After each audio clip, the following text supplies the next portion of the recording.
Bismillahirrahmanirrahim. Assalamualaikum warahmatullahi wabarakatuh. Alhamdulillahi wa kafa wa sallallahu wasallam ala sayyidina Mustafa wa ala alihi wa ashabi ahli sidqi wal wafa wa ala man tabi'ahum bihuda. Rabbana zidna ilma warzuqna fahma wa marzuqna fahman nabiyyin wa hifdzal mursalin wa ilhamika wa ilhamil malaikatil mukallabin ya arhamar rahimin. Saya muliakan, saya hormati para saudara-saudara, abang-abang hadirin yang dirahmati oleh Allah Subhanahu wa taala. Berkumpul kita dalam keadaan sehat walafiat, senantiasa kita bersyukur pada Allah Subhanahu wa taala. Mudah-mudahan kita minta perkumpulan kita ini perkumpulan yang diridhoi, yang diberkahi, yang dirahmati dan menjadi saksi kelak di akhirat di timbangan amal baik kita. Mudah-mudahan amal ibadah kita ini diterima oleh Allah Subhanahu wa taala. Sebagaimana tercelanya perkumpulan-perkumpulan yang tidak mengingat Allah Subhanahu wa taala, maka begitu rahmatnya, begitu indahnya perkumpulan-perkumpulan yang mengingat Allah Subhanahu wa taala. Sampai-sampai para ulama terdahulu itu mereka sangat menjauhi perkumpulan-perkumpulan yang tidak ada manfaatnya. Bahkan mereka sangat rindu, tidak ingin berkumpul kecuali ketika bersama orang soleh. Ya, di dalam qasidah tadi, ya, Said Alfat tadi, ya, bersenandung qasidah nasyid yang liriknya begini: li ghairi jamalikum nadhari haramu. Ya. Tanpa melihat kalian, orang-orang soleh maksudnya, maka mataku haram melihat selain itu. Ya, mataku haram aku lihat, aku peruntukkan untuk melihat hal-hal yang haram, maka haram bagiku. Aku tidak ingin mataku melihat kecuali kepada orang-orang soleh, kecuali kepada ketaatan kepada Allah Subhanahu wa taala. Aku serahkan mataku ini untuk taat kepada Allah Subhanahu wa taala. Maka begitulah kita seharusnya, ya. Mengikuti orang soleh itu sangat penting sekali. Ya, kata Imam Abdullah Haddad, waqtat hadakallah bil aslafi. Ya. Ikutilah orang-orang soleh, maka engkau akan diberikan hidayah oleh Allah Subhanahu wa taala. Di tengah dunia yang terombang-ambing, di ujung zaman, ya, zaman yang sangat menyesatkan penghuni-penghuninya, ya, zaman yang tidak tahu lagi mana dosa, mana ketaatan bercampur baur, zaman yang tidak tahu lagi yang suka memfitnah tidak diazab oleh Allah Subhanahu wa taala, yang baik pun tidak diunggulkan oleh Allah Subhanahu wa taala. Maka orang-orang awam pun sampai bingung mereka mau memilih yang mana. Begitulah akhir zaman. Maka apa yang bisa kita pegang untuk menjadi hamba-hamba yang baik di sisi Allah Subhanahu wa taala tiada lain dan tiada bukan kita mengikuti jejak orang soleh. Mudah-mudahan kita berkumpul bersama orang-orang soleh. Amin ya rabbal alamin. Baik, kita membahas kembali kita ke dalam kajian hadis kita. Kita membahas kemarin apa? Tentang sutratul musalli. Sutrah pembatas tameng orang yang sedang melaksanakan sholat. Apa kemarin hukumnya? Hukumnya dianjurkan ketika kita sholat sendirian, maka cari sesuatu yang bisa menjadi tameng kita untuk sholat. Bagaimana jaraknya? Jaraknya sekiranya dari tempat kita berdiri ketika sholat hingga sampailah kepala kita sujud. Maka di depan kepala kita itu diletakkan sutroh namanya, ya, penedeng, ya, penghalang. Itu dianjurkan. Mengapa? Supaya orang tahu kita itu sedang sholat. Tapi kalau dipasang tameng, tidak dipasang penedeng tadi, tidak dipasang pembatas, tidak dipasang alamat, tidak. Orang tidak tahu, mungkin kita lagi main api, ya. Berapa banyak orang salah tepat, ya. Dia nyangko orang tuh lagi sholat, di tempat di belakang nak ikut, rupanya noleh kawan ini tepat tuh, lagi main api rupanya, ya. Disangko dia lagi sholat, subhanallah. Maka adanya alamat tadi, tameng tadi, penedeng tadi menandakan kita itu sedang sholat. Maka tidak ada yang boleh melintasi di depan kita itu. Dosa besar, ya. itu dapat murka Allah Subhanahu wa taala. Bahkan dalam hadis kemarin disebutkan lebih baik menunggu 40 hari 40 malam ya, sampai orang itu selesai sholat ketimbang lewat di depan orang tersebut secara sengaja. Ya, berarti dosa besar. Ya, baik. Kita sudah bahas juga kemarin batasan bagaimana bentuk tinggi pembatas tersebut, bagaimana bentuk tingginya sutroh tersebut. Disebutkan di sini mithlu muakhkharatir rahli, seperti senderan yang dipakai orang ketika naik di onta. Ketika orang naik di atas onta, itu ketika mereka ingin melakukan perjalanan jauh supaya enak, mereka sediakan senderan di punuk onta tersebut. Ya. Sebagaimana senderannya disebutkan 2/3 ziro, berarti sekitar 40 cm. Itu untuk tingginya. Adapun untuk lebar, untuk tebalnya itu tidak ada patokan. Ya. Sekiranya kuat, biasanya kalau nyender, ya pakai benda yang kuat ya dah. Sekiranya tebal, maka begitulah kira-kira. Baik. Nah, di pertemuan ini kita akan membahas bagaimana jikalau tidak ada itu. Ya, tidak ada pembatas yang setinggi 40 cm tadi. Bagaimana? Begitu juga kita akan membahas apa saja yang harus kita hindarkan ketika kita sholat sehingga dia bisa mengurangi kekhusyuan kita. Baik, maka kita akan bahas di sini. Ya. An Abi Dzar, hadis 186. An Abi Dzar Al-Ghifari radhiyallahu anhu, Abi Dzar Al-Ghifari, mudah-mudahan Allah selalu meridhoinya. Ya, beliau berkata, Rasulullah SAW bersabda, yaqta'u salatar rajul al-muslim idza lam yakun baina yadayhi mithlu muakhkharatir rahli al-mar'ata wal himara wal kalbal aswada al-hadits wa fihi al-kalbul aswad syaitan. Ya, walahu an Abi Hurairah nahwahu dunal kalbi. Ya. Baik, apa kata Rasulullah? Memutuskan sholat seseorang laki-laki itu, sholat seorang laki-laki itu apa? Pahalanya kurang, bisa mengurangi pahala sholat seorang laki-laki. Bukan harus seorang laki-laki saja. Dalam hadis itu sering ja'ar rajulu misalkan, idza kana ahadukum, ya,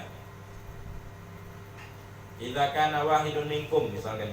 Dalam hadis itu sering disebutkan dalam hadis-hadis, jikalau kalian seorang laki-laki, jikalau kalian ya, bukan harus laki-laki saja.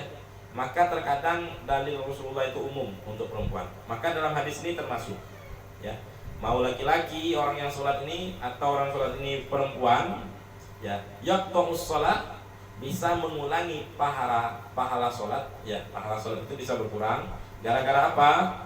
Jikalau dia tidak ngasih penghalang, ya, tidak ngasih alamat bahwasanya dia sedang sholat, maka bisa berkurang pahala sholatnya jikalau yang lewat itu perempuan atau lawan jenis.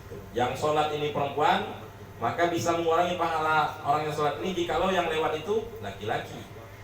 Jikalau yang sholat laki-laki, maka bisa mengurangi pahala sholat orang itu jikalau yang lewat ini perempuan, jikalau orang yang sholat itu tidak memakai alamat pembatas. Assalamualaikum warahmatullahi wabarakatuh. Baik. Ya. Selain itu apa? Selain itu himar. Himar itu apa? Keledai. Ya. Wal kalbal aswad, ya, anjing hitam. Ya. Wa fihil kalbul aswad syaitan. Ya, kalau kalbul aswad itu dia berpengaruhnya, mengganggunya itu seperti setan. Ya. Maka hadis ini kita kalau baca artinya itu agak lucu ya. Beda. Apa itu anjing hitam? Apa halnya dengan anjing-anjing yang lain? Beda. Anjing merah, anjing putih, ya. Maka tidak sedemikian. Ternyata ada hikmahnya. Kenapa Rasulullah mengatakan kalau lewat yang sedemikian ini bisa mengurangi pahala sholat? Baik, di sini disebutkan. Ya. Jikalau yang lewat itu lawan jenis, maka terkadang mata itu tidak bisa berkhianat. Beda. Mata itu jujur, Makanya kita jangan sholat di pinggir jalan, jangan sholat di tengah jalan, jangan sholat di keramaian, jangan kita sholat ketika ada huru hara. Maksudnya begitu. Kenapa? Bisa menghilangkan kehusyuan. Apalagi kalau kita sengaja sholat di pinggir jalan, pengen konten, ya udah.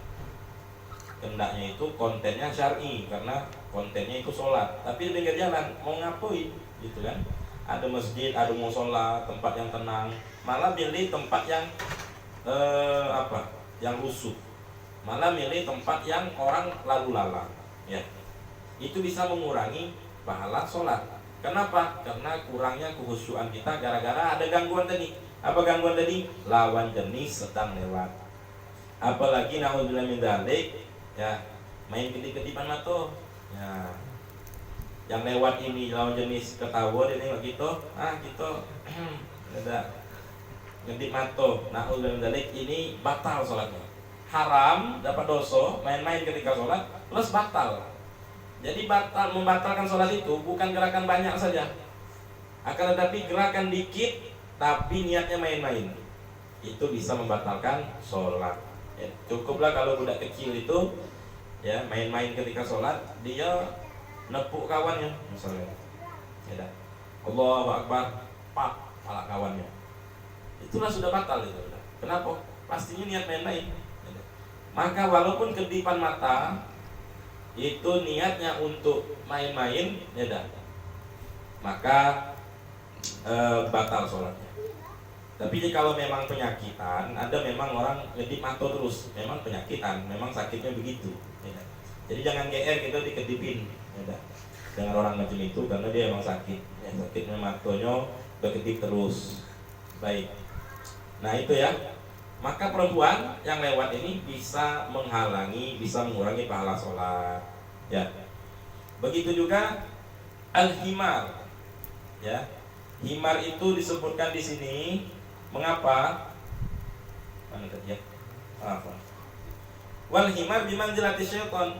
Himar itu disebutkan di sini seperti setan juga. Setan itu kan ganggu. Ternyata ada juga yang mirip-mirip setan dari segi mengganggunya. Apa? Keledai. Keledai itu kalau kita pernah dengar bunyinya, itu inna angkarul aswad la sautul hamir, ya, wa inna angkarul aswad la sautul hamir. Dalam Al-Quran itu ya disebutkan sungguhnya suara yang paling jelek, ya, itu suara keledai, ya. Saking kalau dia itu menjerit, kalau dia itu bersuara jeleknya, dan juga menakutkan. Ya, mungkin kalau kita pernah dengar suara macam kuntilanak, ya, nah, kalau di Arab sana uji coba orang itu suara keledai, seramnya, ya, jelek, seram. Nah, kadang itu kalau keledai lewat, ya, maka ini mungkin tidak terbayangkan begitu. Apakah keledai ini masuk masjid? Bukan. Apakah keledai ini lewat musola? Bukan. Ya, ketika orang itu sholat di padang pasir, di tempat yang terbuka, maka banyak yang lewat di situ, ya, maka kalau ada lewat keledai sambil bersuara, itu terkadang menakuti, ya. Nahyakuhu al-muz'id, itu mengagetkan, ya, mengejutkan, menakutkan. Yakunu sababan fi taswis, sehingga suara keledai tadi bisa membuat rasa was-was, ya dah. Wal kalbu syaitan, dan juga anjing itu juga setan juga, mengganggu juga. Mengganggu dari apa? Dari segi najisnya, ya dah. Belum lagi kayak kalau dia menggonggong, ya dah. Liur anjing itu najis. Jadi jangan kita sok-sok apalah ya, keren gitu, melihara anjing, ya dah. Oh sayang-sayang sama anjing, badan dijilat digalau sama anjing. Tidak tahu itu badan itu najis galau, itu najis mughalazah. Harus disiram pakai tanah badan itu. Wal kalbul aswad, apalagi ya, anjing hitam. Ternyata ada hikmahnya di sini. Apa anjing hitam itu? Fa innahu aqrabu ila fasadil mizaj binabahihi. Anjing hitam itu ya memang selalu gerak-geriknya itu menakutkan, apalagi jikalau dia menunjukkan taringnya, ya, ya macam mengeraum macam itu, ya tak? Dan juga anjing hitam ini yang paling pemalas dari anjing-anjing warna lain. Subhanallah, hikmahnya di situ, ya tak? Wa akhbathuha, dan yang paling jorok, ya tak? Ya segala-galanya memang semua anjing jorok sebenarnya, najis mukalla. Tapi anjing hitam ini anjing yang paling jorok. Wa aqalluha naf'an, yang paling sedikit manfaatnya karena malas tadi. Makanya kalau di Arab sana jarang orang melihara anjing hitam untuk jago ladang, ya tak? Jago sawah, jago kebun, ya tak? Mereka pakai anjing, tidak apa-apa, ya tak? Kita melihara anjing untuk jago kebun, ya. Berbeda pendapat jikalau kita jago anjing untuk jago rumah, ya. Itu tidak boleh. Kenapa? Karena rumah itu jadi najis kalau, ya tak? Apalagi ketika kita sendal kita ngijak liur misalnya. Nah, napak kemana-mana, najis kalau, ya tak? Tahu-tahu anak kita tadi mawak sendal yang ketiga liur anjing tadi, di tempat-tempatnya ke badan dia misalnya, atau di kasur atau di karpet, najis lagi juga, ya tak? Tapi kalau nak jaga kebun, jaga ladang, ya tak? Maka tidak apa-apa, jaga peternakan, tidak apa-apa pakai anjing, ya tak? Tapi kalau anjing hitam itu aktsarun asan, ya, paling malas, cepat ngantuknya, banyak tidurnya anjing hitam itu. Tapi walhasil inti dari hadis ini ialah apapun saja yang mengganggu kehusyuan kita itu bisa mengurangi pahala sholat. Maka dari itu jangan sampai kita sebisa mungkin jauh dari gangguan kita. Jadi gangguan ketika sholat. Supaya apa? Supaya khusyuk. Na'udzubillah min dzalik. Tidak boleh kita membuat keributan di dalam masjid, dalam musola, ya, itu tempat sholat. Makanya kalaupun kita lagi baca zikir saja, ya, sudah sholat ini, kita pakai zikir, pakai mic. Ada orang yang sedang sholat, ya, terlambat misalnya, maka kita dianjurkan pelan-pelan, ya, kecilkan suara. Tapi ini tidak makruh, ya. Untuk apa? Supaya orang itu tidak bisa khusyuk sholatnya. Itu saja dianjurkan pelan, apalagi kalau sifatnya main-main, ya, ngakak, terus juga lari-larian, ada khusyuk sholat di situ. Tidak khusyuk sholat di situ. Baik. Nah, itu hadis yang pertama yang kita bacakan. Apa faedah dari hadis ini? Faedah dari hadis ini ialah mana tadi? Ya, sedikitnya pahala jikalau kita berkurang pahala itu jikalau kita sholat sendirian tidak memakai alamat, ya. Kalau memang tempat ini lalu lalang, ya, masjid misalkan, musola.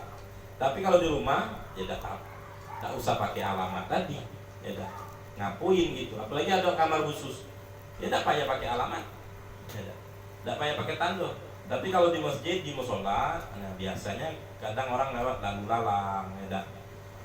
Kadang orang minta hotspot misalkan begitu. Dia tidak tahu kita sedang sholat, yang yuk kita lagi main api. Bang, hotspot bang. Allah, nah sholat rupanya. Ya, tidak tahu kenapa, tidak ada alamatnya. Ya,